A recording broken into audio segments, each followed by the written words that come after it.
Monsieur le Premier ministre, Monsieur Oudéa, le PDG de Sanofi, n'avait pas cru bon d'alerter Madame Oudéa Castéra, membre du précédent gouvernement, sur la vente de sa filiale Orpella à un fonds de pension américain qui entraînerait de possibles délocalisations, de possibles suppressions d'emplois, notamment sur les sites de Lisieux et de Compiègne qui font de l'assemblage du Doliprane.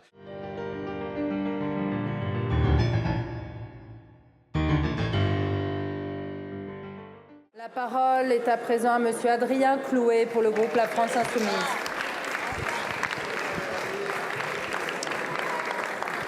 Merci Madame la Présidente. Monsieur le ministre de l'Économie, cette petite boîte de Doliprane, la plus demandée du pays, est en passe de basculer sous pavillon nord-américain à cause de vous. Emmanuel Macron a annoncé relocaliser le médicament. Apparemment, il aura confondu le Calvados et la Californie. Car Sanofi vend sa filiale Opella, et non pas Orpella, comme quoi les clauses Molière, il faut se les appliquer avant d'en parler aux autres.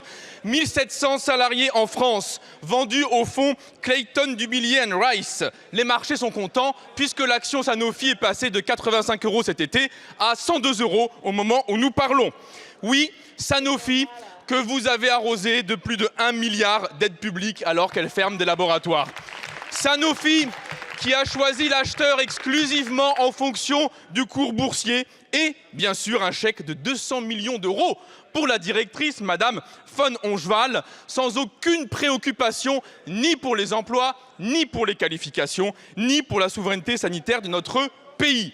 Quant au fonds qui a été retenu, Clayton machin, là, on les connaît.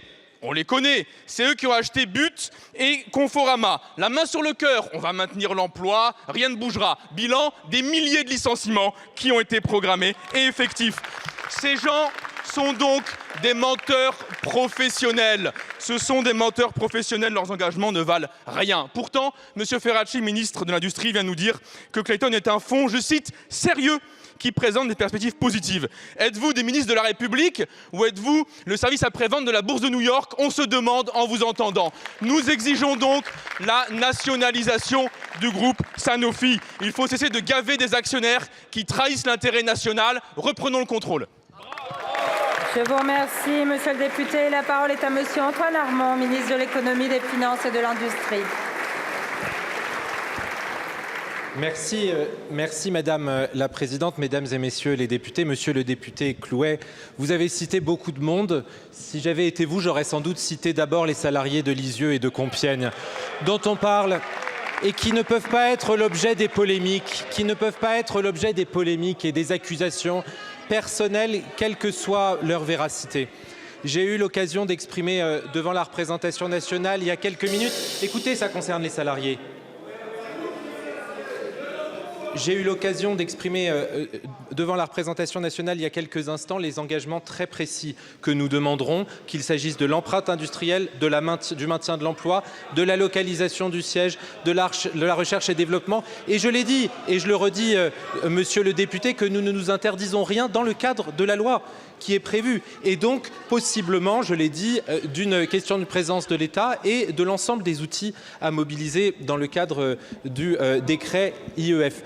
Peut-être quand même m'étonner, au fond, ce n'est pas si surprenant que ça, que nous n'ayons pas tout à fait la même vision de l'intérêt d'avoir des usines et de l'investissement en France.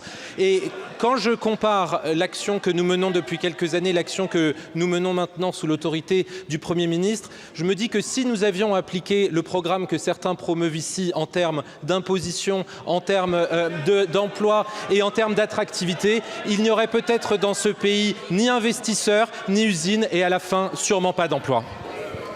Merci beaucoup, Monsieur le ministre. Monsieur Clouet.